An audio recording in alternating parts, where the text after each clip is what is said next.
Mga mare, so ayun, on the way ako ng Cabanatuan at pupunta ako ng Label Lash at meron ang schedule ng eyebrows ko at syempre magpapa-IPL na din ako. Sasabay ko na dahil sobrang tagal ko na rin na hindi nagpa-IPL. So update ko kayo mamaya pag nandun na ako. On the way na din ako mga mare. So bye bye. At andito na nga ako sa Label Lash and Brows. Located ang Label Lash and Brows dito sa Prosper Cafe, Nara 2, Bitas, Cabanatuan. At tapat lang siya ng Ama Computer College. Kung galing ka ng Rizal, left side siya mga mare. Pagpasok ko nga sa loob ay akala ko doon na yung pwesto nila. Sa first floor pala ang kanilang restaurant. At nasa second floor nga yung Label Lash. First time ko nga lang magpagawa dito sa bagong pwesto nila. Yung dating pwesto kasi nila ay doon sa tapat ng Midway. Kaya ayan, medyo susyunga-syunga pa akis, charis. Dahil first time ko nga ito mga mare. Pagpasok ko nga sa loob ay siya lang lakas maka 5-star hotel, shoota. At andyan nga si Miss Brandy at si Miss Cara. Sila yung may-ari ng Label Lash. Papasok na nga ako sa loob para lagyan ng anesthesia. Ayan, lalagyan na siya ng anesthesia.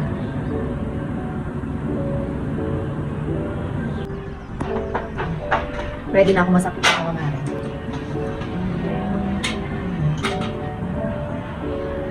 Anesthesia yan.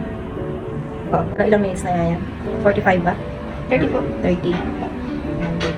Ma'am Cara ang aking artist for today. Hello, Ma'am Cara.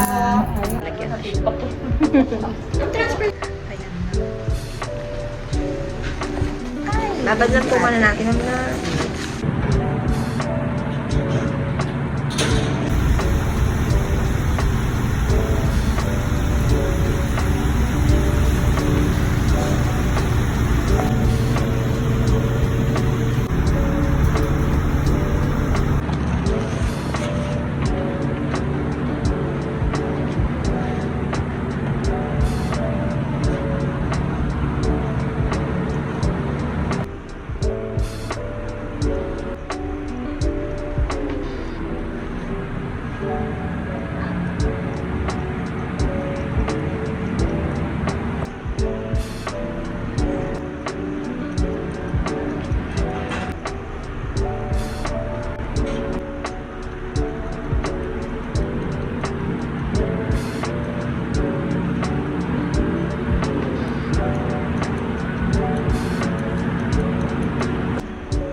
Station ulit.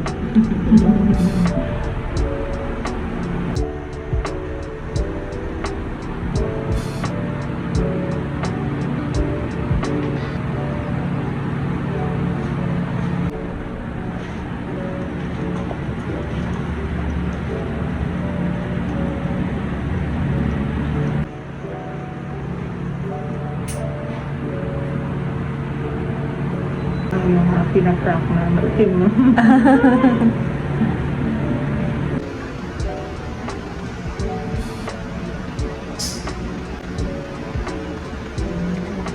Sunset dyan.